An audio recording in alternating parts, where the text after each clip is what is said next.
So guys welcome back to my channel S C motor logs Kannada. ಇವತ್ತು ಏನಂದರೆ ಇದೊಂದು starter. So guys ನಮ್ಮ 390ಗೆ ಒಂದು ಜ್ವರ ಬಂದುಬಿಟ್ಟಿದೆ ಗಾಡಿಗೆ. ಇತ್ತೀಚೆಗೆ ಗಾಡಿ ಕೋಲ್ಡ್ ಸ್ಟಾರ್ಟ್ ಆಯ್ತಾ ಇಲ್ಲ. ಸಪೋಸ್ ಕೋಲ್ಡ್ ಸ್ಟಾರ್ಟ್ ಆದ್ರೂ ಗಾಡಿ ಐಡ್ಲಿಂಗಲ್ಲಿ ಹೋಯ್ತಾ ಇರುತ್ತೆ, ಹಂಗಂಗೆ ಗಾಡಿ ಕಟ್ ಆಫ್ ಆಗಿಬಿಡುತ್ತೆ. ಆಮೇಲೆ ಎಷ್ಟೇ ಸೆಲ್ಫ್ ಹೊಡೋನು ಸೆಲ್ಫ್ ಆಗಲ್ಲ. ಕನ್ಸೋಲ್ ಫುಲ್ ಡಮ್ಮಿ ಆಗ್ಬಿಟ್ಟು ಕನ್ಸೋಲ್ ಫುಲ್ ಇಲ್ಲಾಗ್ಬಿಡುತ್ತೆ. ಕನ್ಸೋಲು ಬರೋಲ್ಲ, ಮೀಟ್ರ್ ಏನೇನು ಬರೋಲ್ಲ. ನಾನು ಸುಮಾರು ಒಂದು 2 ವಾರದಿಂದ ಟ್ರೈ ಮಾಡ್ತಾಯಿದ್ದೀನಿ. ಬ್ಯಾಟ್ರಿಯ ಪ್ರಾಬ್ಲಮ್ ಬಂದ್ಬಿಟ್ಟು ಬ್ಯಾಟ್ರಿ ಚಾರ್ಜ್ ಮಾಡಿ ಹಾಕ್ತಾಯಿದ್ದೀನಿ. ಎಷ್ಟು ಚಾರ್ಜ್ ಆಗುತ್ತೋ ಅಷ್ಟು ತಿರ್ಗಾ ಡಿಚಾರ್ಜ್ ಆಗಿಬಿಡುತ್ತೆ. ಇನ್ನೊಂದು ಈ ನಮ್ಮ ಬೆಂಗಳೂರು ಕ್ಲೈಮೇಟಿಗೆ ಮನುಷ್ಯರಿಗೆ ತಡೆಯೋಕ್ಕಾಯ್ತಲ್ಲ, ಇನ್ನೇನು ಗಾಡಿ ಹೆಂಗೆ ತಡೆಯೋಗುತ್ತೆ. ಕೋಲ್ಡ್ ಸ್ಟಾರ್ಟ್ ಅಂತೂ ಆಗೋದೇ ಇಲ್ಲ ಬೆಳಿಗ್ಗೆ ಅಂತೂ. ಸಪೋಸ್ ಆದ್ರೂ ಆಮೇಲೆ ಹೋಗ್ತಾ ಹಂಗೆ ತಿರ್ಗಾ ಸ್ವಲ್ಪ ಆಗೋಲ್ಲ.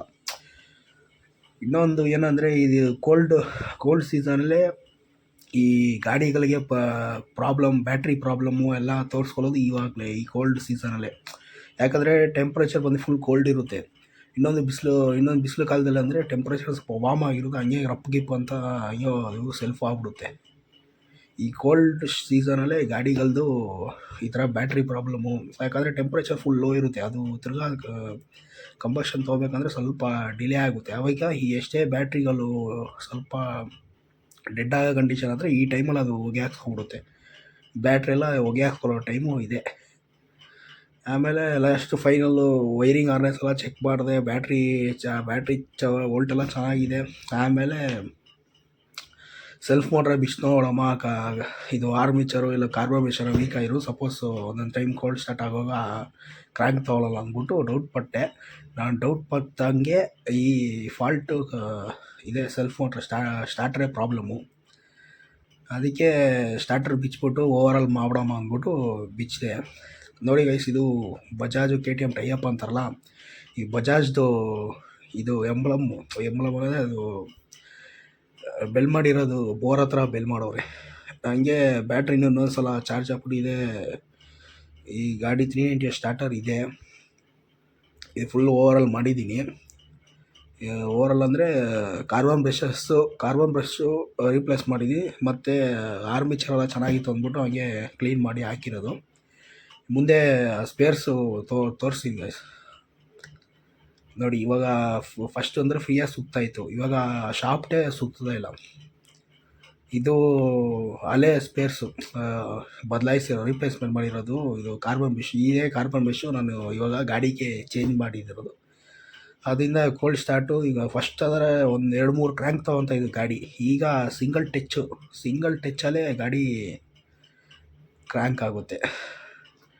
ಏನಂದರೆ ಕಾರ್ಬನ್ ಬ್ರಷು ವೀಕ್ ಅಂದರೆ ಎಷ್ಟು ಆಯಿತು, ಒಂದು 8-9 ವರ್ಷ ಗಾಡಿ ಒಂದು ಸಲನೂ ಸ್ಟಾರ್ಟ್ರ್ ಕೆಲಸ ಮಾಡಿಲ್ಲ. ಇದೇ ಫಸ್ಟ್ ಟೈಮ್ ಸ್ಟಾರ್ಟ್ರ್ ಕೆಲಸ ಮಾಡಿರೋದು. ಅಷ್ಟೇನು ವರ್ನೌಟ್ ಏನು ಆಗಿಲ್ಲ. ಕಾರ್ಬನ್ ಬ್ರಷು ಚೆನ್ನಾಗೇ ಇತ್ತು. ಏನಂದರೆ ಸ್ವಲ್ಪ ಈ ಕಾರ್ಬನ್ ಬ್ರಷು ಹಾಡಾಗ್ಬಿಟ್ಟಿತ್ತು, ಅದರಿಂದ ಅದು ಇದು ಸಿಂಗಲ್ ಟಚ್ ಕ್ರ್ಯಾಂಕ್ ಬೇಗ ಆಯ್ತಾಯಿದ್ದಿಲ್ಲ. ಸ್ವಲ್ಪ ಲೇಟಾಗಿ ಕ್ರ್ಯಾಂಕ್ ಆಗ್ತಾಯಿತ್ತು. ಆಮೇಲೆ ಇದು ಲಾಕ್ ಸೆಟ್ಟು ಕಾರ್ಬನ್ ಬ್ರಷ್ ಎಲ್ಲ ಸೆಟ್ಟಾಗಿ ಸಿಗೋದು, ಅದು ಸೆಟ್ಟಾಗಿ ಬದಲಾಯಿಸಿರೋದು. ಇದೇ ಗೈಸ್, ಇದು ವರ್ನೌಟ್ ಆಗಿರೋದು. ಇದು ಕಾರ್ಬನ್ ಬ್ರಷು ಆರ್ಮಿಚರ್ ಹತ್ರ ಕಾಂಟ್ಯಾಕ್ಟಲ್ಲೇ ಇರುತ್ತೆ ಯಾವಾಗಲೂ. ಆ ಕಾಂಟ್ಯಾಕ್ಟಲ್ಲಿ ಇರುವಾಗಲೇ ಅದು ರೊಟೆಕ್ಟ್ ಆಗಿ ಕ್ರ್ಯಾಂಕ್ ಕೊಟ್ಟು ಫ್ಲೈಗೆ ಟಚ್ ಮಾಡಿ ಕಂಬಕ್ಷನ್ ನಡೆದು ಇಂಜಿನ್ ಓಡೋದು. ಅವಾಗಲೇ ಫಸ್ಟು ಎಲ್ಲ ಬಿಚ್ಚಿಬಿಟ್ಟು ಇದು ಕ್ಲಚ್ದ ಕ್ಲ್ಯಾಂಪ್ ಬರುತ್ತಲ್ಲ, ಅದನ್ನು 5mm ಮಾಲಂಕಿ ಅದನ್ನು 2 ಬಿಚ್ಚಿಬಿಟ್ಟು ಆವಾಗ ಸ್ವಲ್ಪ ಫ್ರೀ ಆಗಿರುತ್ತೆ ಜಾಗ. ಇನ್ನೊಂದು KTM ಚಾಸಿ ಬಂದು ಒಂಥರ ಇಕ್ಕಟ್ಟು ಅಂದರೆ ತುಂಬ ಇಕ್ಕಟ್ಟಾಗಿದೆ ಜಾಗ. ಅಲ್ಲಿ ಸೆಲ್ಫ್ ಮೋಟ್ರ್ ಬಿಚ್ಚೋದೆಲ್ಲ ಸ್ವಲ್ಪ ಕಷ್ಟ ಇದೆ ಈ ಗಾಡಿಯಲ್ಲಿ. ಇಲ್ಲಿ ನಾರ್ಮಲ್ ಈ ಗಾಡೀಲಿ ಅಂದರೆ ಓಪನ್ ಸ್ಪೇಸ್ ಆಗಿದೆ. ಇದು ಚಾಸಿ ಬಂದು ಸ್ವಲ್ಪ ಇಕ್ಕಟ್ಟಾಗಿದೆ. ಅದರಿಂದ ನಾನು ಏನು ಮಾಡಿದೆ, ಕ್ಲಚ್ದು ಕ್ಲ್ಯಾಂಪ್ಗಳನ್ನ ಬಿಚ್ಚರೆ ಸ್ವಲ್ಪ ಜಾಗ ಫ್ರೀ ಆಗುತ್ತೆ. ನಾವು ಕರೆಕ್ಟಾಗಿ ಬಿಚ್ಬೋದು, ನಮಗೆ ಕೆಲಸ ಮಾಡೋಕ್ಕೆ ಫ್ರೀ ಆಗಿರುತ್ತೆ. ಇದೇ ಗೈಸ್, ಇದು ಸ್ಟಾರ್ಟ್ರು ಈಗ 390. ಆಮೇಲೆ ಅದನ್ನ ಎಲ್ಲ ಸರ್ವಿಸೆಲ್ಲ ಆಯಿತು. ಆಮೇಲೆ ಸ್ಟಾರ್ಟ್ರನ್ನ ಕುಣಿಸಿ ಕರೆಕ್ಟಾಗಿ ಅಲ್ಲೂ ಒಂದೊಂದು ಗೇರ್ಗೆ ಮ್ಯಾಚ್ ಮಾಡಿ ಲೈಟಾಗಿ ಬೇಕಾದ್ರೆ ಇನ್ನೂ ಸ್ವಲ್ಪ ಇನ್ನೂ ಒಳಗೋ ಇಲ್ಲಾಂದರೆ ಬೇಕಾದ್ರೆ ಒಂದು ಬಿಟ್ ಬಾಕ್ಸ್ ರಾಡಲ್ಲೋ ಇಲ್ಲ ಟ್ಯೂಬ್ಲರಲ್ಲಿ ಅದನ್ನ ಟ್ಯಾಪ್ ಮಾಡಿದ್ರೆ ಅದು ಗೇರ್ ಟು ಗೇರ್ ಮ್ಯಾಚ್ ಆಗುತ್ತೆ. ಗೇರ್ ಟು ಗೇರ್ ಮ್ಯಾಚ್ ಆದಮೇಲೆ ಅದು 2 10 ಸೈಜ್ ಬೋಲ್ಟ್ ಬರುತ್ತೆ. ಇದಕ್ಕೆ ಕಾಮನ್ನು 10 ಸೈಜ್ ಬೋಲ್ಟ್ 2, ಇನ್ನೊಂದು ಬ್ಯಾಟ್ರಿಯಿಂದ ಪವರ್ ಬರೋ ಬೋಲ್ಟು 10 ನೆಟ್ಟು, ಮೂರೇ ಬೋಲ್ಟ್, 2 ಬೋಲ್ಟು, ಒಂದು ನೆಟ್ಟು, 10 ಸೈಜು ನೆಟ್ಟು, 10 ಸೈಜ್ ಬೋಲ್ಟು, 2 ಬೋಲ್ಟ್ ಬರುತ್ತೆ. ಅದು ಮೇಯ್ನು ಇದಕ್ಕೆ ಇಂಜಿನಿಗೆ ಪ್ಲೇಸ್ ಹಾಕೋದು, ಇಂಜಿನ್ ಹತ್ರ ಬಟ್ ಆಗೋದು 2 ಬೋಲ್ಟು. ಇನ್ನು 10 ಸೈಜ್ ನೆಟ್ ಬಂದು ಅದು ಬೋಲ್ಟಿಗೆ, ಸ್ಟಾರ್ಟರ್ ಬೋಲ್ಟಿಗೆ ಫಿಕ್ಸ್ ಆಗೋದು. ಇದೆಲ್ಲ ಈ 3 ಟೈಟ್ ಮಾಡಿಬಿಟ್ರೆ ಸ್ಟಾರ್ಟ್ರು ಫಿಕ್ಸಿಂಗ್ ಆಯಿತು. ಆಮೇಲೆ ಕ್ಲಚ್ಚು ಕ್ಲ್ಯಾಂಪ್ ಇಚ್ಚಿದ್ವಲ್ಲ, ಕ್ಲಚ್ಚು ಹಾಕ್ಬಿಟ್ಟು ಬೋಲ್ಟ್ ಹಾಕ್ಬಿಟ್ಟು ಆಮೇಲೆ ಕ್ಲಚ್ಚು ಅಡ್ಜಸ್ಟ್ ಮಾಡಿಬಿಟ್ಟು ಆಮೇಲೆ ಕ್ಲಚ್ಚು ಪ್ಲೇ ಕರೆಕ್ಟಾಗಿದೆಯಾ ಅಂತ. ಕ್ಲಚ್ ಪ್ಲೇ ಏನೋ ಕರೆಕ್ಟಾಗಿಲ್ಲ ಅಂದರೆ ಗೇರು ಬಿಲ್ಲಲ್ಲ. ಗೇರ್ ಬಿದ್ದರೂ ಅದು ಇದಾಗುತ್ತೆ, ಜಡ್ಕೊಡಿತೆ ಗಾಡಿ. ಅವಾಗ ಕ್ಲಚ್ ಅಡ್ಜಸ್ಟ್ಮೆಂಟ್ ಕರೆಕ್ಟಾಗಿ ಮಾಡ್ಕೋಬೇಕು. ಯಾಕಂದರೆ ಕ್ಲಚ್ ಬಿಚ್ಚಿಬಿಟ್ಟಿದ್ದೀವಲ್ಲ, ಕ್ಲಚ್ ಕೇಬಲು ಲಾಸ್ಟಲ್ಲಿ ಫೈನಲಲ್ಲಿ ಕ್ಲಚ್ ಕೇಬಲ್ ಹಾಕಿ ಈ ಪ್ಲೇ ಅಡ್ಜಸ್ಟ್ಮೆಂಟ್ ಎಲ್ಲ ಕರೆಕ್ಟಾಗಿ ನೋಡ್ಕೋಬೇಕು. 1-2 ಸಲ ಕ್ಲಚ್ ಪ್ಲೇ ನೋಡ್ಕೊಂಬಿಟ್ರೆ ಅವಾಗ ಕರೆಕ್ಟಾಗಿರುತ್ತೆ. ಇಲ್ಲಾಂದರೆ ಕ್ಲಚ್ ಅಡ್ಜಸ್ಟ್ಮೆಂಟ್ ಏನೋ ಕರೆಕ್ಟಾಗಿಲ್ಲ ಅಂದರೆ ಏನಾಗುತ್ತೆ, clutch plate, metal plate, steel plate ಎಲ್ಲ ಸೌದಿ ಆಮೇಲೆ ಕ್ಲಚ್ ಕೆಲಸ ಬಂದ್ಬಿಡುತ್ತೆ. ಅದಕ್ಕೆ ಕ್ಲಚ್ ಅಡ್ಜಸ್ಟ್ಮೆಂಟು, ಕ್ಲಚ್ಚು ಪಂಪ ಎಷ್ಟು ಪ್ಲೇ ಇರುತ್ತೋ ಕರೆಕ್ಟಾಗಿ, ಜಾಸ್ತಿನೂ ಇಲ್ಲ ಕಮ್ಮಿನೂ ಇಲ್ಲ, ಕರೆಕ್ಟಾಗಿ ಪ್ಲೇ ಇರಬೇಕು. ಆಮೇಲೆಲ್ಲ ಬಿಚ್ಚಿರೋದೆಲ್ಲ ಹಿಂಗೆ ಆಯಿತು ಹಂಗೆ ರಿಪ್ಲೇಸ್ ಮಾಡಿ ಬ್ಯಾಟ್ರಿ ಹಾಕಿ ಚೆಕ್ ಮಾಡಬೇಕು.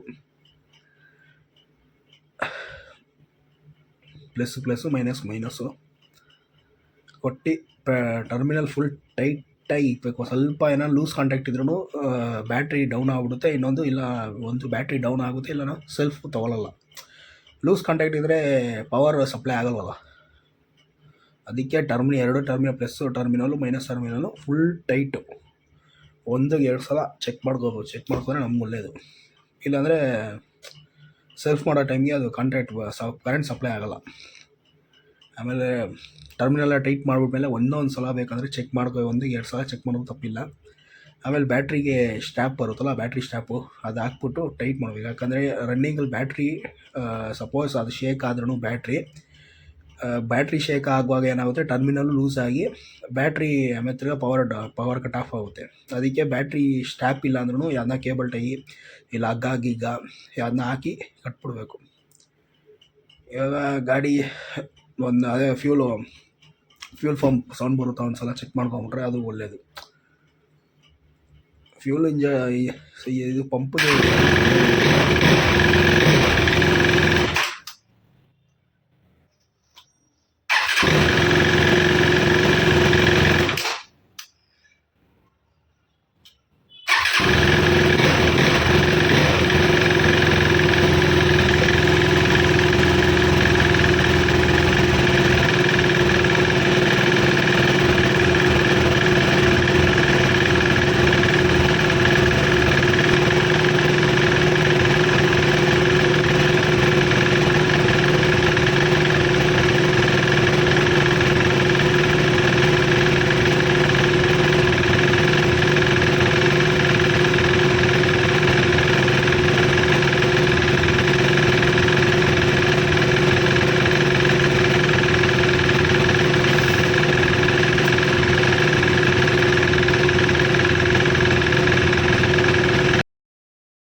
ಸೊ ಗೈಸ್, ಇದು ಫೈನಲಿ ಅದೇ ನಮ್ಮದು ಸ್ಟಾರ್ಟ್ರು ಫೈನಲಿ ರೆಡಿ ಆಯಿತು. ಅದು ಏನಂದರೆ ಪ್ರಾಬ್ಲಮ್ ಬಂದ್ಬಿಟ್ಟು, ಸ್ಟಾರ್ಟ್ರು ಯಾಕೆ ಬಿಚ್ಚಿರೋದಂದರೆ ತುಂಬ ದಿನದ ಸ್ವಲ್ಪ ಕೋಲ್ಡ್ ಸ್ಟಾರ್ಟ್ ಆಯ್ತಾ ಇದ್ದಿಲ್ಲ. ಕೋಲ್ಡ್ ಸ್ಟಾರ್ಟ್ ಅಂದರೆ ಬೆಳಿ ಹೊತ್ತು ಸ್ಟಾರ್ಟ್ ಆಯ್ತಾ ಇದ್ದಿಲ್ಲ. ಆಮೇಲೆ ಸ್ಟಾಂಗು ಸ್ಟಾರ್ಟ್ ಆದರೆ ನಾರ್ಮಲಾಗಿ ಹೋಗುತ್ತೆ, ಐಡ್ಲಿಂಗಲ್ಲಿ ಹೋಗುತ್ತೆ. ಆಮೇಲೆ ಎಲ್ಲ ನಾವು ಸಿಗ್ನಲಲ್ಲಿ ಎಲ್ಲ ಸ್ವಲ್ಪ ಸ್ಟಾಪ್ ಮಾಡಿಬಿಟ್ರೆ ಅದು ಆಮೇಲೆ ಸ್ಟಾರ್ಟ್ ಆಗೋಲ್ಲ. ಆ ಥರ ಇತ್ತು ಅಂದ್ಬಿಟ್ಟು ನಾನು 2-3 ಸಲ ಬ್ಯಾಟ್ರಿ ಚಾರ್ಜ್ ಮಾಡಿಸಿದ್ರೆ 13 ಹೋಗುತ್ತೆ. ಮಲ್ಟಿಮೀಟರ್ ಐಡ್ಲಿಂಗಲ್ಲಿ ಹೋದರೆ 13 ಹೋಗುತ್ತೆ, 13.36, 14 ಹಂಗೆ 14ವರೆಗೂ ಹೋಗುತ್ತೆ. ಆಮೇಲೆ ಏನಾಗುತ್ತೆ ಅಂದರೆ ತಿರ್ಗಾ ಚಾರ್ಜ್ ಆಗುತ್ತೆ. ಹೆಂಗಂದರೆ ಚಾರ್ಜ್ ಆಗುತ್ತೆ, ಹಂಗೆ ಫುಲ್ ಡೌನ್ ಆಗಿಬಿಡುತ್ತೆ. ನಾವು ಇದು ವೈರಿಂಗು ಇದು ಆರ್ ಮಿನಿಟು ಎಲ್ಲ ಒಂದು ಸಲ ವೈರಿಂಗು ಏನೇನು ಚೆಕ್ ಮಾಡಬೇಕು ಎಲ್ಲ ಚೆಕ್ ಮಾಡಿಸಿದೆ. ಚೆಕ್ ಮಾಡಿಬಿಟ್ಮೇಲೆ ಏನೋ ಇದ್ದು ನೋಡಿದ್ರೆ ಇದು ಸ್ಟಾರ್ಟ್ ಮಾಡ್ತೀವಲ್ಲ ಸೆಲ್ಫ್ ಮೋಟ್ರು ಸ್ಟಾರ್ಟರು, ಅದು ಸ್ಟಾರ್ಟರಲ್ಲಿ ಬಂದು ಕಾರ್ಬನ್ ಬ್ರಷ್ ಎಲ್ಲ ಸ್ವಲ್ಪ ವೀಕ್ ಆಗಿಬಿಟ್ಟಿದೆ. ವೀಕ್ ಅಂದರೆ ಚೆನ್ನಾಗಿತ್ತು. ಇನ್ನೊಂದು ಏನಂದರೆ ಅದು 2016 ಮಾಡಲಲ್ವಾ, 2014 BS3 KTM Duke 390 ಆ ಗಾಡಿ ಬಂದು ಎಲ್ಲ ಸ್ಟಾರ್ಟರೆಲ್ಲ ಬಿಚ್ಚಿದೆ. ನೋಡಿದ್ರೆ ಕಾರ್ಬನ್ ಬ್ರಷ್ ಎಲ್ಲ ಚೆನ್ನಾಗಿದೆ. ಸ್ಪ್ರಿಂಗೆಲ್ಲ ಸ್ವಲ್ಪ ವರ್ನೌಟ್ ಆಗಿತ್ತು. ವರ್ನೌಟ್ ಆಗಿ ಆ ಸ್ಪ್ರಿಂಗು ಇದು ಬರುತ್ತೆ, ತೋರಿಸ್ತೀನಿ ರೀ ನಿಮಗೆ. ಅಲ್ಲೇ ಅದು ಸ್ಪೇರ್ಸ್ ಇದೆ, ಅದು ತೋರಿಸ್ತೀನಿ. ಆ ಸ್ಪೇರ್ಸಲ್ಲಿ ಬಂದ್ಬಿಟ್ಟು ಸ್ಪ್ರಿಂಗು ಅದು ಎಂಡು ಸ್ಟಾರ್ಟಿಂಗ್ ಲಾಕ್ ಬರುತ್ತೆ, ಲಾಕ್ ಒಳಗೆ ಕುತ್ಕೊಳ್ಳುತ್ತೆ. ಇವಾಗ ಲಾಕ್ ಒಳಗೆ ಕುತ್ಕೊಂಡ್ಬಿಟ್ಟು ಅದು ತಲ್ಲದ್ರೆ ಬ್ರಷ್ ಕಾರ್ಬನ್ ಬ್ರಷ್ ಅಂತ ಅದು ಬಂದ್ಬಿಟ್ಟು ಆರ್ಮಿಚರ್ಗೆ ಓಲ್ಡ್ ಆಗುತ್ತೆ. ಓಲ್ಡ್ ಆಗಿ ನಾವು ಹೆಂಗೆ ಸುತ್ತೀವೋ ನಾವು ಸುತ್ತ ಇದ್ದಲ್ಲಿ ಅದು ಇದು ಕೊಡೋದು, ಕರೆಂಟ್ ಕೊಡೋದು. ಅದು ಇವಾಗ ಕರೆಂಟ್ ಬಂದು ಬ್ಯಾಟ್ರಿಯಿಂದ ತೊಗೊಂಡ್ಬಿಟ್ಟು ಸ್ಟಾರ್ಟ್ರಿಗೆ ಮಾಡಿ, ಸ್ಟಾರ್ಟರ್ ಬಂದು ಏನು ಮಾಡೋದು, ಸ್ಟಾರ್ಟರ್ ಮುಂದೆ ಶಾಫ್ಟ್ ಇರುತ್ತಲ್ಲ, ಶಾಫ್ಟ್ ಎಲ್ಲ ಹಲ್ಲುಗಳು, ಆ ಹಲ್ಲು ಬಂದುಬಿಟ್ಟು ಕ್ರ್ಯಾಂಕ್ ಇಂಜಿನ್ ಒಳಗಿರೋ ಕ್ರ್ಯಾಂಕ್ ಶಾಫ್ಟ್ ಬಂದು ಟಚ್ ಆಗಿ ಅವಾಗ ಕ್ರ್ಯಾಂಕ್ ಆಗಿ ಗಾಡಿ ಸ್ಟಾರ್ಟ್ ಆಗೋದು. ಅದು ಹೆಂಗಂದರೆ ಒಂಥರ ಇವಾಗ ಕಬ್ಬಿನ ಜ್ಯೂಸ್ ಕುಡಿತೀವಲ್ಲ, ಅಲ್ಲಿ ಗೇರ್ ಇರುತ್ತೆ, ಒಂದು ಚಿಕ್ಕ ಗೇರು ದೊಡ್ಡ ಗೇರು ಆ ಥರ ಇರುತ್ತೆ.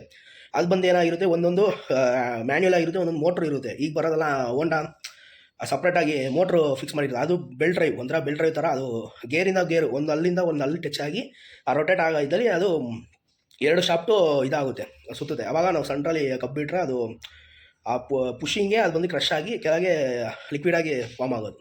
ಸೇಮ್ ಅದೇ ಮೆಥಡ್ ಇದು. ಈ ಸ್ಟಾರ್ಟ್ರು ಬಂದು ರೊಟೇಟ್ ಮಾಡ್ಕೊಡೋದು, ಒಂಥರ ಫ್ಲೈ ವೀಲ್ ಥರ. ಇದನ್ನ ನಾವು ಹೆಂಗೆ ಬ್ಯಾಟ್ರಿಯಿಂದ ಕರೆಂಟ್ ಪಾಸ್ ಆಗುತ್ತೆ, ಕರೆಂಟ್ ಪಾಸ್ ಆಗಿ ಸ್ಟಾರ್ಟ್ರು ಮುಂದೆ ಇರೋ ಶಾಫ್ಟ್ ಬಂದ್ಬಿಟ್ಟು ಅಲ್ಲೂ ತಿರುಗಿದ್ರೆ ಅವಾಗ ಇಂಜಿನಲ್ಲಿರೋ ಕ್ರ್ಯಾಂಕ್ ವೀಲ್ ಬಂದ್ಬಿಟ್ಟು ಸ್ಟಾರ್ಟ್ ಆಗಿ ಎಲ್ಲ ಕ್ರ್ಯಾಂಕಿಂಗು ಎಲ್ಲ ಪಿಸ್ಟನು ಎಲ್ಲ ಆಗಿ ಕಂಬಷನ್ ನಡೆದು ಈ ಗಾಡಿ ಇಂಜಿನ್ ಸ್ಟಾರ್ಟ್ ಆಗುತ್ತೆ. ಅದೇ ಒಂದು ಸಲ ನಾನೆಲ್ಲ ವೈರಿಂಗ್ ಎಲ್ಲ ಚೆಕ್ ಮಾಡಿದೆ. ಇನ್ನೊಂದು ಏನಂದರೆ ಇದು 2-3 ಸಲ ಬ್ಯಾಟ್ರಿ ಚಾರ್ಜ್ ಮಾಡಿದೆ ನೋಡಿ. ಇದೆ ಯು ಪಿ ಎಸ್ಸಲ್ಲಿ ಚಾರ್ಜ್ ಮಾಡಿಸಿದ್ದು, ಅಂಗಡಿಯಲ್ಲಿ ಚಾರ್ಜ್ ಮಾಡಿದೆ. ಯು ಪಿ ಎಸ್ಸಲ್ಲಿ ಮಾಡಿಸೋರು ಒಂದೇ, ಅಂಗಡಿಯಲ್ಲಿ ಮಾಡಿಸೋರು ಒಂದೇ, ಅದೇ ಸೇಮ್ ವೋಲ್ಟೇಜ್ ಬರೋದು. ಅದ್ರಲ್ಲಿ ಬಂದು ನಾವು ಯು ಪಿ ಎಸ್ಸಲ್ಲಿ 2 ಸಲ ಇವತ್ತು ರಾತ್ರಿ 11 ಗಂಟೆ ಅಂತ ಹಾಕಿದ್ರೆ ಒಂದು ನೈಟ್ ಒಂದು 6 ಇಲ್ಲ 7 ಅವರ್ಸ್ವರೆಗೂ ಚಾರ್ಜ್ ಹಾಕ್ತೀನಿ. ಹಾಕ್ಬಿಟ್ಟು ಗಾಡಿ ಸ್ಟಾರ್ಟ್ ಆಗುತ್ತೆ. ಮಲ್ಟಿಮೀಟ್ರಲ್ಲಿ ವೋಲ್ಟ್ ಎಲ್ಲ ಚೆಕ್ ಮಾಡಿದ್ರೆ ಚಾರ್ಜಿಂಗ್ ಎಲ್ಲ ಆಗುತ್ತೆ. ಅದು ಹೋಗ್ತಾ ಏನಾಗ್ಬಿಡುತ್ತೆ, ಡೌನ್ ಆಗ್ಬಿಡುತ್ತೆ. ಅದೇ ಸೇಮ್ ಮೊನ್ನೆ ಈ ಥರ ವಿಧಾನಸೌಧ ಹತ್ರ ಕೋರ್ಟ್ ಹತ್ರ ಹೋಗಬೇಕಾಯಿತು. ಇಲ್ಲಿ ನಮ್ಮ ಏರಿಯಾಯಿಂದ ವಿಧಾನಸೌಧವರೆಗೂ ಹೋಗ್ಬಿಟ್ಟು ಎಲ್ಲೂ ನಾನು ಸ್ಟಾಪ್ ಮಾಡಿಲ್ಲ, ಪರವಾಗಿಲ್ಲ, ನಾರ್ಮಲಾಗಿ ಇತ್ತು, ಟ್ರಾಫಿಕ್ ಏನು ಅಷ್ಟೇನು ಇದ್ದಿಲ್ಲ. ನಾನು ಹೋಗ್ತಾ ಇದ್ದೆ, ವಿಧಾನಸೌಧ ಸಿಗ್ನಲ್ ಹತ್ರ ಸ್ಟಾಪ್ ಮಾಡ್ತಾ ಇದ್ದೀನಿ. ತಿರ್ಗಾ ಕ್ರ್ಯಾಂಕ್ ಮಾಡೋ ಬಂದ ನೋಡಿದ್ರೆ ಕ್ರ್ಯಾಂಕೇ ಆಯ್ತಾ ಇದ್ದಿಲ್ಲ. ಆಮೇಲೆ ಎಷ್ಟೋ ಕ್ರ್ಯಾಂಕ್ ಮಾಡಿ ಏನಾಗ್ಬಿಡ್ತು, ಮೀಟ್ರ್ ಬರ್ತಾಯಿಲ್ಲ, ಏನು ಇನ್ಸೋಲ್ ಫುಲ್ ಕಂಪ್ಲೀಟ್ ಸ್ಟಾಪ್ ಆಗ್ಬಿಡ್ತು.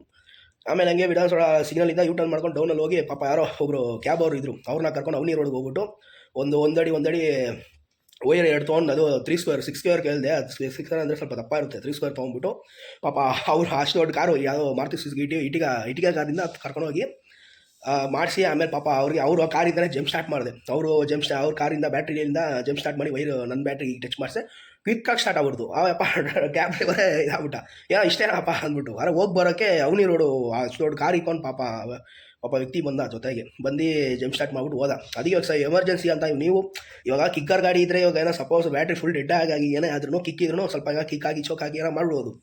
ಇದು ಬಂದು KTMಗೆ ಬಂದು ಕಿಕ್ಕು ಇಲ್ವೇ ಇಲ್ಲ. ಅದಕ್ಕೆ ಏನು ಮಾಡೋದು ಅಂದರೆ ಬ್ಯಾಟ್ರಿ ಇದೇನಂದರೆ KTM ಅಂದರೆ ಬ್ಯಾಟ್ರಿನೇ, ಬ್ಯಾಟ್ರಿ ಇಲ್ಲ ಅಂದರೆ ಗಾಡಿಗೆ ಇದೇ ಇಲ್ಲ, ಗಾಡಿ ಜೀವನೇ ಇಲ್ಲ. ಬ್ಯಾಟ್ರಿನ ಚೆನ್ನಾಗಿ ಲೈಫಾಗಿ ನೋಡ್ಕೋಬೇಕು ಅಷ್ಟೇ. ಆಮೇಲೆ ಇವಾಗ ಎಮರ್ಜೆನ್ಸಿಗೆ ಒಂದು ಅಡಿ 2 ವೈರ್ ಇಟ್ಕೊಂಡಿದ್ದೀನಿ. ಇವಾಗ ಸಾರ್ಟ್ ಔಟ್ ಆಯಿತು ಪ್ರಾಬ್ಲಮ್. ಅದೇ ನಾನು ಡೌಟ್ ಪಟ್ಟಿದ್ದೇನೆಂದರೆ ಸ್ಟಾರ್ಟ್ರು ಸ್ವಲ್ಪ ಓವರ್ ಆಲ್ ಮಾಡೋಣ ಅಂತ ಪ್ಲ್ಯಾನ್ ಮಾಡಿದೆ. ನೋಡಿದ್ರೆ ಬಿಚ್ಚಿದಂಗೆ ಅದು ಸ್ಪ್ರಿಂಗು ಕಾರ್ಬನ್ ಬ್ರಷ್ ಎಲ್ಲ ಬಂದು ಚೆನ್ನಾಗಿತ್ತು, ಅಂದರೆ ಸ್ವಲ್ಪ ವರ್ನೌಟ್ ಆಗಿತ್ತು. ಆದರೆ ಕಾರ್ಬನ್ ಬ್ರಷ್ ಬಂದ್ಬಿಟ್ಟು ಫುಲ್ ಆಡಾಗ್ಬಿಟ್ಟಿತ್ತು. ನೀವು ತೋರಿಸ್ತೀನಿ ಇವಾಗ ನಿಮ್ಮ ವೀಡಿಯೋಲಿ. ಅದಕ್ಕೆ ಒಂದು ಸಲ ಇನ್ನೊಂದು 2016 ಮಾಡಲು ಹಬ್ಬ ಬಂದರೆ ಒಂದು 9 ವರ್ಷ ಆಗ್ಬಿಡ್ತು. 9 ವರ್ಷದಲ್ಲಿ ಒಂದು ಸಲ ಸ್ಟಾರ್ಟರ್ ಕೆಲಸನೇ ಮಾಡಿಲ್ಲ. ಅದಕ್ಕೆ ಏನಾಗ್ಬಿಡುತ್ತೆ, ಅದೆಲ್ಲ ಕಾರ್ಬನ್ ಬ್ರಷ್ ಎಲ್ಲ ಆರ್ಮಿಚರ್ ಚೆನ್ನಾಗಿತ್ತು. ಆರ್ಮಿಚರ್ ಏನು ತಿರ್ಗಾ ರಿವೈಂಡಿಂಗ್ ಏನು ಮಾಡಿಲ್ಲ, ಸುಮ್ಮನೆ ಅದನ್ನ ರೈಟಾಗಿಲ್ಲ ಎಮ್ರಿ ಹೊಡೆದ್ಬಿಟ್ಟು ಕಾರ್ಬನ್ ಬ್ರಷ್ ಮಾತ್ರ ಆಡಾಗಿತ್ತು ಅಂದ್ಬಿಟ್ಟು ಚೇಂಜ್ ಮಾಡಿಸಿ. ಅದೇ ಚೇಂಜ್ ಮಾಡುವಾಗ ಸ್ಪ್ರಿಂಗೆಲ್ಲ ಕಟ್ಟಾಗ್ಬಿಟ್ಟಿತ್ತು. ಲಾಕೊಳಗೆ ಒಂಥರ ಕೂತ್ಕೊಳ್ಳೋದಲ್ಲ, ಅದನ್ನ ಮಾತ್ರ ಚೇಂಜ್ ಮಾಡಿಸಿರೋದು ಅಷ್ಟೇ. ಅದಕ್ಕೆ ಇವಾಗ ಕಾರ್ಬನ್ ಬ್ರಷು ಚೇಂಜ್ ಮಾಡಿರೋಕ್ಕೂ ಕಾರ್ಬನ್ ಬ್ರಷು ಆಮೇಲೆ ಈ ಸ್ಪ್ರಿಂಗಲು ಲಾಕು ಕಂಪ್ಲೀಟ್ ಸೆಟ್ಟಾಗಿ ಚೇಂಜ್ ಮಾಡಿದೆ. ಆ ಚೇಂಜ್ ಮಾಡಿದಾಗ ಈಗ ಒಂದು ಸಿಂಗಲ್ ಟಚ್ಚಲ್ಲಿ ಸ್ಟಾರ್ಟ್ ಆಗುತ್ತೆ ಗಾಡಿ. ಅದೇ ಇವಾಗ ವೈರಿಂಗಲ್ಲಿ ಫಸ್ಟು ನಾನು ಡೌಟ್ ಪಟ್ಟೆ, ಆಮೇಲೆ ಬ್ಯಾಟ್ರಿ ಡೌಟ್ ಪಟ್ಟೆ. ಇವಾಗ ಸ್ಟಾರ್ಟ್ರಲ್ಲೇ ಡೌಟು. ಇವಾಗ ಸ್ಟಾರ್ಟ್ರ್ ಓವರ್ ಆಲ್ ಮಾಡಿರೋಕ್ಕೆ ಇವಾಗ ಗಾಡಿ ಸಿಂಗಲ್ ಟಚ್ಚಲ್ಲಿ ಸ್ಟಾರ್ಟ್ ಆಗುತ್ತೆ ಗಾಡಿಗೆ. ನಿಮಗೆ ಗಾಯ್ಸ್ ಇವಾಗ ನಾನು ಸ್ಪೇರ್ಸ್ ಹಾಕಿದ್ನಲ್ಲ, ಆ ಸ್ಪೇರ್ಸ್ದು ಯಾವುದೋ ಸ್ಪೇರ್ಸ್ ಹೋಗಿಲ್ಲ, ಸ್ವಲ್ಪ ಓನಟ್ ಆಗಿತ್ತು. ಇವಾಗ ಚೇಂಜ್ ಮಾಡಿರೋಕ್ಕೆ ಸ್ವಲ್ಪ ಇನ್ನೂ ಪಿಕಪ್ ತೊಗೊತಾ ಇದೆ. ಪಿಕಪ್ ಅಂದರೆ ಬೇಗ ಕ್ರ್ಯಾಂಕ್ ತೊಗೊತಾ ಇದೆ ಗಾಡಿ. ನೋಡಿ ಗಾಯ್ಸ್, ಇದೇ ಇದಾಕಿದ್ದು, ಇದು ಇದೇ ಸ್ಟಾರ್ಟ್ರದು ಕಾರ್ಬನ್ ಬ್ರಷು. ಇದು ಒಂದು ಈ ಲಾಕು ಇದು ಒಳಗಿದೆ ನೋಡಿ. ಇದು ಒಂಥರ ಗ್ರೂ ಥರ ಕೊಟ್ಟವ್ರ. ಆ ಗ್ರೂವಲ್ಲಿ ಬಂದು ಈ ಬ್ರಷ್ಗಳು ಕುತ್ಕೊಳ್ಳೋದು. ಇದು ಬಂದುಬಿಟ್ಟು ಮೇಯ್ನು ಬ್ಯಾಟ್ರಿಯಿಂದ ಕರೆಂಟ್ ಪಾಸ್ ಆಗೋದು ನೆಟ್ ಇದೆರಡು ಈ ಸ್ಲೀವ್. ಇದೇ ಕಾರ್ಬನ್ ಬ್ರಷ್ ಅನ್ನೋದು. ಈ ಕಾರ್ಬನ್ ಬ್ರಷನ್ನ ವೀಕ್ ಆಗಿ ಹಾಡಂದರೆ ನಾವು ಮುಟ್ಟಿಗಿಟ್ಟೆಲ್ಲ ನೋಡಿದ್ರೆ ಇದು ಒಂಥರ ಬಾಲ್ ಥರ ಟೆನ್ಷನ್ ಸಿಗೋಲ್ಲ. ಇದು ಲೈಫ್ ಇಷ್ಟೇ. ಅದು ಹಬ್ಬ ಬಂದರೆ ಒಂದು 4 years 5 years ಅಷ್ಟೇ. ಇದು ನಾವು ಮೋರ್ ದನ್ 9 years ಮೇಲೆ ಆಗ್ಬಿಡ್ತು ಗಾಡಿ. 16 ಮಾಡಲ್ ಗಾಡಿ ಅದು. KTM 390 ಡ್ಯೂಕು BS3 ವೇರಿಯಂಟ್ ಅದು. ಇದು ಕಾರ್ಬನ್ ಬ್ರಷ್ ವರ್ನೌಟ್ ಆಗಿಲ್ಲ ಅಂತಲ್ಲ, ವರ್ನೌಟ್ ಆಗೈತೆ. ಇದು ಅಷ್ಟೇ ಲೈಫ್ ಆಗಿದ್ದು. ಅದಕ್ಕೆ ಇದು ಇಮಿಡಿಯೇಟಾಗಿ ಕ್ರ್ಯಾಂಕ್ ತೊಗೊತಾ ಇದ್ದಿಲ್ಲ, ಸ್ವಲ್ಪ ಡಿಲೇ ಆಯ್ತಾಯಿತ್ತು. ಆಮೇಲೆ ಈ ಸ್ಪ್ರಿಂಗ್ ಅಂಟ್ಕೊಂಡಿದೆ. ಇದು ಹಿಂಗೆ ಬರಲ್ಲ, ಇಲ್ಲಿ ಲಾಕ್ ಬರೋ ಈ ತಗೊಳ್ಕೊಂಡಿದೆ ಅಷ್ಟೇ. ಈ ಸ್ಪ್ರಿಂಗ್ ಬಂದ್ಬಿಟ್ಟು ಇದು ಒಳಗೆ ಈ ಗಾಡಿ ಗ್ರೂ ಇದೆಯಲ್ಲ, ಈ ಗ್ರೂ ಒಳಗೆ ಹೋಗಿ ಈ ಕಾರ್ಬನ್ ವಿಷ್ ಒಳಗೆ ಲಾಕ್ ಮಾಡಿದ್ರೆ ಇಲ್ಲಿ ಸೆಂಟ್ರಲ್ಲಿ ಆರ್ಮೇಚರ್ ಬರೋದು. ನಾನು ವೀಡಿಯೋ ಮಾಡೋಣ ಅಂತ ಇದ್ದೆ, ಅವಾಗ ಸರಿಯಾಗಿ ಅದನ್ನ ಫುಲ್ ಕವರ್ ಮಾಡಿಲ್ಲ. ಆರ್ಮೇಚರ್ ಅಂದರೆ ಗೊತ್ತಲ್ಲ ನಿಮಗೆ, ಗೊತ್ತಿಲ್ಲದೆ ಏನಿಲ್ಲ. ಆರ್ಮೇಚರ್ ಬಂದ್ಬಿಟ್ಟು ಅದೇ ಆರ್ಮೇಚರ್ ಬಂದು ಒಂದು ಕಾಪರ್ ವೈರಲ್ಲಿ ವೈಂಡಿಂಗ್ ಮಾಡಿರ್ತಾರೆ. ಏನೋ ಡೌಟ್ ಏನಾದರೆ ಗೂಗಲಲ್ಲಿ ಸರ್ಚ್ ಮಾಡಿ ನೋಡಿ, ಆರ್ಮೇಚರ್ ಅಂತ ಒಂದು ಬರುತ್ತೆ. ಅದು ಫೋಟೋಸ್ ಎಲ್ಲ ಅದು ಹಿಡ್ದಿಲ್ಲ ಆ ಟೈಮಲ್ಲಿ. ಅದೆಲ್ಲ ಆಚೆ ಮಾಡಿದ್ದು ರೋಡಲ್ಲಿ. ಆ ಟೈಮಲ್ಲಿ ಕೆಲಸ ಮಾಡ್ತಾಯಿದ್ವಿ. ಇದು ಕಾರ್ಬನ್ ಬ್ರಷ್. ಇದು ಬರೋ ಇದು ಸ್ಕ್ರೂ ಅದೇ ಹಾಕಿರೋದು. ಈ ಲಾಕ್ ಸೆಟ್ಟು, ಆಮೇಲೆ ಈ ಕಾರ್ಬನ್ ಬ್ರಷ್ ಹಾಕಿದ್ದಕ್ಕೆ ಇದು ಬೋಲ್ಟು. ಈ ಬೋಲ್ಟ್ ಬಂದ್ಬಿಟ್ಟು ನಿಮಗೆ ಸ್ಟಾರ್ಟ್ರು ಆಚೆ ಕಾಣಿಸ್ತಾ ಇರುತ್ತೆ. ಇಲ್ಲೇ ಬ್ಯಾಟ್ರಿಯಿಂದ ಟರ್ಮಿನಲ್ ಕರೆಂಟ್ ಪಾಸ್ ಆಗಿರುತ್ತೆ. ಈ ಕರೆಂಟ್ ಪಾಸ್ ಆದರೆ ಇದು ಓಲ್ಡ್ ಮಾಡಿ ಆರ್ಮೇಚರ್ ಇಲ್ಲಿಂದ ರೊಟೇಟ್ ಆಗಿ ಕ್ರ್ಯಾಂಕ್ ವೀಲ್ಗೆ ಇದಾಗೋದು. ಕ್ರ್ಯಾಂಕ್ ಆಗಿ ಗಾಡಿ ಸ್ಟಾರ್ಟ್ ಆಗೋದು ಅಷ್ಟೇ. ಕಂಪ್ಲೀಟ್ ಸಿಂಪಲ್ ಮ್ಯಾಟ್ರ್ ಇದು. ನಾವು ಡೌಟ್ ಪಟ್ಟರೆ ಗಾಡಿಗಳೇನೋ ಪ್ರಾಬ್ಲಮ್ ಬಂದ್ಬಿಟ್ರೆ ಏಕ್ದಮ್ ಇದಲ್ಲೇ ಇವಾಗ ಗಾಡಿ ಸ್ಟಾರ್ಟ್ ಆಯ್ತಿಲ್ಲ ಅಂದರೆ ಬ್ಯಾಟ್ರಿನ ಚೇಂಜ್ ಮಾಡಬೇಕಂತ ಇಲ್ಲ. ಅಲ್ಲಿ ಬರೋ ಒಂದೊಂದು ವೇರಿಯಂಟ್ ಇರ್ತವೆ. ಫಸ್ಟು ಬ್ಯಾಟ್ರಿ ಚೆಕ್ ಮಾಡಬೇಕು, ಆಮೇಲೆ ಫ್ಯೂಸ್ ಚೆಕ್ ಮಾಡಬೇಕು, ಆಮೇಲೆ ವೇರಿಂಗ್ ಹಾರ್ನೆಸ್ ಚೆಕ್ ಮಾಡಬೇಕು, ಆಮೇಲೆ ಲಾಸ್ಟಲ್ಲೇ ಬರಬೇಕು. ಇಮಿಡಿಯೇಟ್ ತೆಗ್ದ ತಕ್ಷಣ ಎತ್ತಿ ಸೆಲ್ಫ್ ಮೋಟ್ರ್ ಚೇಂಜ್ ಮಾಡಬೇಕು ಅಂದ್ಬಿಟ್ಟು ಚೇಂಜ್ ಮಾಡಿಬಿಟ್ರೆ ಆಗಲ್ಲ. ಅವಾಗ ಖರ್ಚುಗಳು ಎಲ್ಲೆಲ್ಲೂ ಹೋಗ್ಬಿಡುತ್ತೆ. ಇನ್ನೊಂದು ಈ ಬ್ರಷ್ಗಳು ಬಂದ್ಬಿಟ್ಟು ಈ ಬ್ರಷ್ಗಳು ಎಲ್ಲೂ ಸಿಕ್ಕೇ ಇಲ್ಲ. ಮೇಲಕ್ಕೆ ಹೋದರೆ ಇದು ಬಂದ್ಬಿಟ್ಟು AAA ಸ್ಪೇರ್ಸ್ ಅಂತ ಯಾವುದೋ ಇದ್ರದ್ದು, ಮಹಾರಾಷ್ಟ್ರನೋ ಮುಂಬೈ ಬೇಸ್ಡ್ ಇದು ಕಂಪ್ನಿ. ಅದೇ ಒಂಥರ ಜಾಲಿ. ಇನ್ನೊಂದು ಬಂದ್ಬಿಟ್ಟು ಸೂಪರ್, ಇನ್ನೊಂದು ಡೀಲೆಕ್ಸ್ ಅಂತ ಒಂದು ಕಂಪ್ನಿ ಬರುತ್ತೆ. ಅದೆಲ್ಲ ಅದೇ ಸೇಮ್ ಇದೇ ಥರನೇ. ಅವ್ರದ್ದು ಮುಂಬೈ ಕೋಲ್ಕತ್ತಲ್ಲಿ ಏನೋ ಇದೆ ಅವ್ರದ್ದು. ಈ ಥರ ಸ್ಪೇರ್ಸ್ ಅಂದರೆ ರಿಪೇರಿ ಮಾಡೋ ಸ್ಪೇರ್ಸ್ಗಳು ಸಿಗುತ್ತೆ ಅವ್ರ ಹತ್ರ. ಆರ್ಮೇಚರ್, ಡೈನಾಮೋ, ಆಮೇಲೆ ಇದ್ರದ್ದು ಬರುತ್ತಲ್ಲ ಪಿಸ್ಟನ್ ಕಿಟ್ಟು, ಅದೆಲ್ಲ ರಿಪೇರ್ ಕಿಟ್ ಮಾತ್ರ ಇವರು ಮಾಡೋದು ಜಾಸ್ತಿ. ಇನ್ನೊಂದು ಇದು ಶೋರೂಮಲ್ಲೇ ಸಿಕ್ಕಿಲ್ಲ ಅಂದರೆ ಅವರು ಇಲ್ಲ ನಮ್ಮ ಹತ್ರ ಸ್ಪೇರ್ಸು ರಿಪೇರ್ ಕಿಟ್ ಎಲ್ಲ ಸಿಗೋಲ್ಲ. ಬ್ರಷಸ್ಸು, ಈ ಲಾಕ್ಸು, ಸ್ಪ್ರಿಂಗ್ಸ್ ಎಲ್ಲ ಸಿಗೋಲ್ಲ. ಫುಲ್ಲು ನೀವು ಕಂಪ್ಲೀಟ್ ಅಸೆಂಬ್ಲಿನೇ ತೊಗೋಬೇಕು. ಅದು ಎಷ್ಟಂದರೆ 1800 ರೂಪಾಯಿ. ಇವಾಗ ನಮ್ಗೆ ಖರ್ಚಾಗಿರೋದು ಒಂದು ಇದೆಷ್ಟು, ಒಂದು 150 160 ಏನೋ ಇದೆ MRP ಇರೋದು. ನಮ್ಗೆ ಬಂದ್ಬಿಟ್ಟು ಮೆಕ್ಯಾನಿಕ್ ಪ್ರೈಸ್ ಬಂದ್ಬಿಟ್ಟು 75 ರೂಪೀಸ್ ಕೊಟ್ಟಿರೋದು. ಸಪೋಸ್ ನೀವು ಕಸ್ಟಮರ್ ಹೋಗಿರೋ 150 ಕೊಡ್ತಾರೆ, ಇಲ್ಲ 120 130 ಹಂಗೂ ಕೊಡ್ತಾರೆ. ನಾವು ಮೆಕ್ಯಾನಿಕ್ ಪ್ರೈಸ್ ಅಂದ್ಬಿಟ್ಟು ನಮಗೆ 75 ಕೊಟ್ಟಿರೋದು. AAA ಸ್ಪೇರ್ಸ್ ಅಂದ್ಬಿಟ್ಟು. ಇವಾಗ ಕಂಪ್ಲೀಟ್ ಇದು ಏನಂದರೆ ಈ ಕಾರ್ಬನ್ ಬ್ರಷಸ್ಸು, ಪ್ಲೇಟು, ಈ ಲಾಕ್ ಸೆಟ್ಟು, ಸ್ಪ್ರಿಂಗಲ್ಲಿ ಹಾಕಿರೋಕ್ಕೆ ಆರ್ಮೇಚರ್ ಚೆನ್ನಾಗಿತ್ತು. ಆರ್ಮೇಚರ್ ಏನೋ ವೈಂಡಿಂಗ್ ಏನು ಮಾಡಬೇಕಾಗಿ ಏನು ನೆಸಸರಿ ಇದ್ದಿಲ್ಲ. ಅದಕ್ಕೆ ಸುಮ್ಮನೆ ಎಂಬ್ರಿ ಮಾಡಿ ಅದು ಸೆಂಟ್ರಲ್ ಗ್ರೂ ಬರ್ತಲ್ಲ, ಅದು ಕ್ಲೀಪ್ ಮಾಡಿ ಅಸೆಂಬ್ಲ್ ಮಾಡಿ ಫಿಟ್ಟು ಮಾಡಿ ಆಯಿತು. ಆಮೇಲೆ ಅದು ಇಷ್ಟೇ ಗಾಯ್ಸು. ಇದು ಸ್ಟಾರ್ಟ್ರು ಕೆಲಸ ಬಂದಿತ್ತು ಗಾಡಿಗೆ. ಇವಾಗ ಏನು ಅಷ್ಟೇನು ಕೆಲಸ ಏನೂ ಇಲ್ಲ, ಚೆನ್ನಾಗಿ ಗಾಡಿ ಓಡ್ತಾ ಇದೆ. Okay guys, thank you guys. ಇದು ಸ್ಪೇರ್ಸ್ ನೋಡಿದ್ರಲ್ಲ, ಅದೇ ಸ್ಪೇರ್ಸ್ ಹಾಕಿದ್ದು. ಕಾರ್ಬನ್ ಬ್ರಷು, ಅದು ಲಾಕ್ ಸೆಟ್ಟು ಎಲ್ಲ ಹಾಕಿದ್ದಕ್ಕೆ ಇವಾಗ ಕರೆಂಟ್ಲಿ ಏನು ಪ್ರಾಬ್ಲಮ್ ಏನಿಲ್ಲ. ಗಾಡಿ ಚೆನ್ನಾಗಿ ಒಳ್ಳೆ ಕ್ರ್ಯಾಂಕ್ ತೊಗೊತಾ ಇದೆ. ಸಿಂಗಲ್ ಟಚ್ಚಲ್ಲಿ ಸ್ಟಾರ್ಟ್ ಆಯ್ತಿದೆ. ಇದೇ ಥರ ಕಂಟೆಂಟ್ಗಳು ಕೊಡ್ತಾ ಇರ್ತೀವಿ. Keep watching SC motologs Karunadu. Like ಮಾಡಿ, ಶೇರ್ ಮಾಡಿ, ಕಮೆಂಟ್ ಮಾಡಿ. ಇನ್ನು ನೆಕ್ಸ್ಟ್ ಏನು ಅಪ್ಗ್ರೇಡ್ ಏನಿಲ್ಲ. ಇದು ಒಂಥರ ಪ್ರಾಬ್ಲಮ್ ಆಗಿದ್ದು. ಇನ್ನೊಂದು ಗಾಡಿ ಬೇರೆ ಜಾಸ್ತಿ ಟಚ್ ಮಾಡಲ್ಲ. ಇನ್ನೊಂದು ನಮ್ಮದು ಪ್ಲ್ಯಾಂಟಿನ ಗೊತ್ತಿಲ್ಲ, ಪರ್ಸನಲ್ ಗಾಡಿ. ಆ ಪ್ಲ್ಯಾಂಟಿನೆಲ್ಲ ಜಾಸ್ತಿ ಓಡಾಡೋದು ಅಲ್ಲೂ ಇಲ್ಲಿ. ಅದಕ್ಕೆ ಇದು KTM ಸ್ವಲ್ಪ ಕಮ್ಮಿ ಆಗ್ಬಿಟ್ಟಿದೆ ಈಚೀತಿಗೆ. ಓಡಿಸೋದಿಲ್ಲ, ಎಲ್ಲೋ ರೈಡು ಹೋಯ್ತಾ ಇಲ್ಲ. ಈ ಥರ ಪ್ರಾಬ್ಲಮ್ ಆಯಿತು. ನಿಮ್ಗೆ ಏನೋ ನೆಕ್ಸ್ಟ್ ಟೈಮ್ ನಿಮ್ಗೆ ಸ್ಟಾರ್ಟ್ರ್ ಬಗ್ಗೆ ಏನೋ ಕಂಪ್ಲೇಂಟ್ ಏನೋ ಬಂದಿದ್ದರೆ, ಸಪೋಸ್ ನೀವು ಹೋಗಿ ಸ್ವಲ್ಪ ಏನೋ ನಾಲೆಜ್ ಇರೋರು ಏನು ಮಾಡ್ತಾರೆ, ಸ್ವಲ್ಪ ರಿಪೇರ್ ಕಿಟ್ ತೊಗೊಬಿಟ್ಟು ಆಲ್ಟ್ರ್ ಮಾಡ್ಬೋದು. ಇಲ್ಲ ಸ್ವಲ್ಪ ಜನ ನಾಲೆಜ್ ಇಲ್ದವ್ರು ಏನು ಮಾಡ್ತಾರೆ, ಶೋರೂಮ್ಗೆ ಹೋಗ್ಬಿಟ್ಟು ಇಮಿಡಿಯೇಟ್ 1800 ಏನೋ ಇದು ಏರಿಯಾ ತಗ್ದಂಗೆ ಇಲ್ಲ ಇದು ಏನೋ ಅಂತಾರಲ್ಲ, ಮ್ಯಾನೇಜ್ ಅಲ್ಲ, ಒಂದೊಂದು ಇದು ಇರುತ್ತಲ್ಲ. ನಮ್ಮದು ಸಮೂರೈ ಆಮೇಲೆ ಒಂದೊಂದು ಡೀಲರ್ಸ್ ಇರ್ತಾರೆ. ಡೀಲರ್ಸಿಂದ ರೇಟ್ ಏನೋ ಬದಲಾಗುತ್ತೆ ಏನೋ ಗೊತ್ತಿಲ್ಲ. ನಾನು ಕೇಳಿದ್ದು ಬಂದು NTMಲ್ಲಿ KTM ಕೇಳಿ, ಅವ್ರು ಬಂದು 1800 ಆಗುತ್ತೆ ಅಂತ ಅಂದರು. ಆಮೇಲೆ ಒಂದು ಸಲ ನಾನು ಅಲ್ಲಿ ರಾಜ್ನ KTM ಕೂಡ ಕಿವಿರಾಜ್ ಮೋಟರ್ಸ್ ಅಲ್ಲೋ ಕೇಳಿದ್ದಕ್ಕೆ ಇಲ್ಲ ಸರ್ ನಮಗೆ 2300 2000 ಎಷ್ಟೋ ಅಂದ್ರೂ ಸರಿಯಾಗಿ ಗೊತ್ತಿಲ್ಲ. ಅದೇ ಕಾರ್ಬನ್ ಬಸ್ ಅಂತೂ ಅವೈಲಬಿಲಿಟಿ ಇಲ್ಲ, ಕೆ ಟಿ ಎಮ್ ಶೋರೂಮಲ್ಲಂತೂ ಅವೈಲಬಿಲಿಟಿ ಇಲ್ಲ. ಅಲ್ಲಿ ನಾನು ರಾಜಧಾನಿ ಕೆ ಟಿ ಎಮ್ಮು ನೋಡಿದೆ, ಚಂದ್ರಲೇಔಟ್ ನೋಡಿದೆ, ಲಾಸ್ಟ್ ಇಲ್ಲಿ ಎಂಟೆ ಮೇಲೆಲ್ಲಿ ನೋಡಿದೆ. ಆದರೆ ಕಾರ್ಬನ್ ಬಸ್ಸಸ್ ಏನೂ ಅವೈಲಬಿಲಿಟಿ ಇದಿಲ್ಲ. ನಾನೇನು ಮಾಡಿದೆ, ಬಜಾರಲ್ಲಿ ಹೋಗ್ಬಿಟ್ಟು ಈ ಥರ ಕಾರ್ಬನ್ ಬ್ರಷ್ ಬೇಕು ಅಂದ್ಬಿಟ್ಟು ಅದು ಒಂದು ದಿನ ಆಗಿ ಅದು ಅವರು ಸ್ವಲ್ಪ ಡೌಟಲ್ಲೇ ಕೊಟ್ಟರು. ನಾನು ಡೌಟಲ್ಲೇ ತೊಗೊಂಡೆ, ಇದು ಮ್ಯಾಚ್ ಆಗುತ್ತಾ ಇಲ್ವೋ ಅಂದ್ಬಿಟ್ಟು. ಈಗ ಸಪೋಸ್ ನಾವು ತೊಗೊಬಿಟ್ರೆ ನಮಗೇನಿಲ್ಲ, ಅವತ್ತು ವಾಪಸ್ ಕೊಟ್ಟರು ತಿರ್ಗಾ ತೊಗೊತಾರೆ. ನಮ್ಮ ಸುಮ್ಮನೆ ಡಬಲ್ ಕೆಲಸ ಆಗೋದಲ್ಲ, ತೊಗೊಂಬಿಟ್ಟು ತಿರ್ಗಾ ಫಿಟ್ಟಿಂಗ್ ಮಾಡಿ ಅಷ್ಟು ಇದಾಗಿಲ್ಲ ಅಂದರೆ ಕ್ರ್ಯಾಂಕ್ ತೊಗೊಳಿದ್ರೆ ಏನು ಮಾಡೋದು ಅಂದ್ಬಿಟ್ಟು ಡೌಟಲ್ಲೇ ತೊಗೊಂಡೋಗಿದ್ದು. ಆದರೆ ಗಾಡಿ ಸಕ್ಸಸ್ ಆಯಿತು, ಕ್ರ್ಯಾಂಕ್ ತೊಗೊಂತು. ಇವಾಗ ಸ್ಟಾರ್ಟ್ರು ಏನು ಪ್ರಾಬ್ಲಮ್ ನಡೆದಿಲ್ಲ. ಇವಾಗ ನೆಕ್ಸ್ಟು ಏನಂದರೆ ಅಷ್ಟೇ, ಗಾಡಿ ಏನೋ ಚೆನ್ನಾಗಿ ಓಡಿಸ್ತಾ ಇದೆ. ಈಗ ನೆಕ್ಸ್ಟ್ ಏನೋ ಅಪ್ಗ್ರೇಡ್, ಈ ಗಾಡಿ ಅಂತೂ ಕೆ ಟಿ ಎಮ್ 390 ಅಂತೂ ಏನೋ ಅಪ್ಗ್ರೇಡ್ ಮಾಡೋದು, ಮಾಡಿಫೈ ಮಾಡೋದು ಏನೋ ಐಡಿಯಾ ಇಲ್ಲ, ಸದ್ಯಕ್ಕೇನು ಇಲ್ಲ. ಏನೋ ಮಾಡಬೇಕಂದ್ರೆ ಏನೋ ನನಗೊಂದೇ ಒಂದು ಆಸೆ ಇರೋದು. ಆಸೆ ಅಂದರೆ ಒಂದು ಡ್ರೀಮು. ಇವಾಗ ನಮ್ಮ ಗಾಡಿ 390ಗೆ ಬಂದ್ಬಿಟ್ಟು ಒಂದು ಟ್ಯೂನಿಂಗ್ ಈಗಲೇ ಸಖತ್ ಒಳ್ಳೆ ಪಿಕಪ್ ಇದೆ. ಪಿಕಪ್ ಅಂದರೆ ಪರ್ಫಾರ್ಮೆನ್ಸ್ ಚೆನ್ನಾಗಿದೆ. 160 ನಾನು 160 170 172 ಏನೋ ಹೊಡೆದಿರ್ತೀನಿ ಒಂದು ಸಲ. ಒಂದು ಹೈವೇಲ್ 170 172 ಹೊಡೆದಿದ್ದೀನಿ. ಚೆನ್ನಾಗಿದೆ, ಪರ್ಫಾರ್ಮೆನ್ಸ್ ಅಂತೂ ಚೆನ್ನಾಗಿದೆ. ಇನ್ನೂ ಪುಷ್ ಮಾಡಬೇಕು ಈ ಟ್ರ್ಯಾಕಲ್ಲೆಲ್ಲ ಇನ್ನೂ ಪುಷ್ ನಮಗೇನೋ ಪರ್ಫಾರ್ಮೆನ್ಸ್ ಏನೋ ಬೇಕಾಗಿದ್ದರೆ ಬೇಕಾದ್ರೆ ಟ್ಯೂನಿಂಗ್ ಏನೋ ಮಾಡಿಸ್ಬೋದು. ನಂಗೆ ಇವಾಗ ಇರೋದಲ್ಲೇ ಒಂದು ಐಡಿಯಾ ಇರೋದು, ಈ ಗಾಡಿಗೆ ಅಪ್ಗ್ರೇಡ್ ಮಾಡಬೇಕಂದ್ರೆ ಒಂಥರ ಮಾಡಬೇಕಂದ್ರೆ ಒಂದು ಆ ಟ್ಯೂನಿಂಗು ಅದು ನಿಮ್ಗೆ ಬರುತ್ತೆ. ಕಂಪ್ನಿ ಸುಮ್ಮನೆ ನಾವೇನು ಪ್ರಮೋಟ್ ಮಾಡೋಂಗ ಏನಿಲ್ಲ, ಏನೋ ಟ್ಯೂನಿಂಗ್ ಮಾಡ್ಸಮ್ಮ ಅಂದ್ಬಿಟ್ಟು ಏನೋ ಟ್ಯೂನ್ ಮಾಡಿಸ್ಮ ಅಂತ ಪ್ಲ್ಯಾನು. ಇನ್ನೂ ಪರ್ಫಾರ್ಮೆನ್ಸ್ ಸಿಗಲಿ ಅಂತ. ಈ ನಮ್ಮ ಬೆಂಗಳೂರಿಗೆ ಬಂದುಬಿಟ್ಟು ಅದಲ್ಲೆಲ್ಲ ಹೋಗೋಕ್ಕಲ್ಲ. ನಾವು ಮೊನ್ನೆ ಕೋರ್ಟ್ಗೆ ಹೋದೆ ಅಂದಲ್ಲ, ಆ ಕೋರ್ಟ್ ವಿಧಾನಸೌಧ ನಿಮಗೆ ಗೊತ್ತು, ಟ್ರಾಫಿಕ್ಕು ಅಷ್ಟು ಇದೆಲ್ಲ ಹಬ್ಬ ಆದರೆ ಒಂದು 60-65 ಅಷ್ಟೇ ಆಗಿದ್ದು. ಅದು ನಾವು 4th ಗೇರ್ 3rd ಗೇರೆಲ್ಲ ಆರಾಮಾಗಿ ಹೋಗಿದ್ದು. ನಾವೆಲ್ಲ 390 ಎಲ್ಲ ಬಂದ್ಬಿಟ್ಟು ನಮ್ಮ ಬೆಂಗಳೂರು ರೋಡ್ಗೆ, ಆಮೇಲೆ ಬೆಂಗಳೂರು ಟ್ರಾಫಿಕ್ ಅಂತೂ ವರ್ಕೌಟ್ ಆಗೋಲ್ಲ. ಏನಿದ್ರು ಹೈವೇ ಹೋಗಬೇಕು, ಚೆನ್ನಾಗಿ ಚಚ್ಚಬೇಕಾದ್ರೆ ಹೈವೇಗೆ ಹೋಗಿ ಚಚ್ಚಬೇಕು. ಒಂದು ಅವಾಗ ನೋಡ್ಬೋದು ಟಾಪ್ ಸ್ಪೀಡು ಇಲ್ಲ, ಆದರೆ ಟಾಪ್ ಸ್ಪೀಡ್ ಇದೆ, ಇದು ಚೆನ್ನಾಗಿದೆ. ಆದರೆ ಗಾಡಿ ಹಂಗೆ ವಾಬ್ಲಿಂಗ್ ಆಗುತ್ತೆ. ಅದಕ್ಕೆ ನನಗೆ ಏನಂದರೆ ಒಂದು ಸ್ಟೇರಿಂಗ್ ಟ್ಯಾಂಪರ್ ಹಾಕ್ಸ್ಬೇಕಂತ, ಇನ್ನೊಂದು ಟ್ಯೂನಿಂಗು ECU ಏನೋ ರೀಮ್ಯಾಪಿಂಗ್ ಏನೋ ಮಾಡ್ಸಮ್ಮ ಅಂತ ಒಂದು ಐಡಿಯಾ.